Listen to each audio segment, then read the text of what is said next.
Excuse me, Dhaka medical কলেজের mental health ডিপার্টমেন্টটা কোন দিকে? মেন্টাল হেলথ বিভাগ হচ্ছে কেন? আপনি কি পাগল? বিশ্বাস করেন, এবার দেশে আসার আগে একদম ঠিকঠাক ছিলাম, কিন্তু দেশে আসার পর মনে হচ্ছে পাগল হয়ে গিয়েছি। রিয়া, আপনি তো কলেজে চলে এসেছেন। আপনি আগে হাসপাতালে জরুরি বিভাগে যান, সেখান থেকে আপনাকে সঠিক জায়গায় পাঠাবে। জরুরি বিভাগে আপনি বরং পাবনায় চলে যান, কারণ আপনার চিকিৎসা ঢাকায় সম্ভব।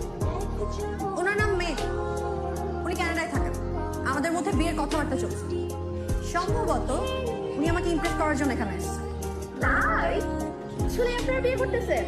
আমার দিক থেকে তো আমি 100% রাজি। শুধু আমার ফিয়ান্সে মানে যার সাথে আমার বিয়ে ঠিক হয়েছে, মানে আপনাদের বান্ধবী কোনো গ্রিন সিগন্যাল দেয়। ভাইয়া, ওরা যে না থাকলে আপনি আমাকে বলতে পারেন। আমার আবার কানাডা যাওয়ার খুব শখ। আপনি কি হ্যান্ডসাম?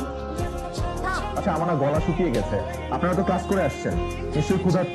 চলেন কোথাও বসে কিছু খাই। হ্যাঁ ভাইয়া, চলেন। না আমাদের হাতে কোনো সময় নেই। আমরা এখন নিয়ে খেতে যাবো বই। তাহলে আমিও যাই আপনাদের সাথে নীল খেতে। অবশ্যই ভাইয়া, চলেন। না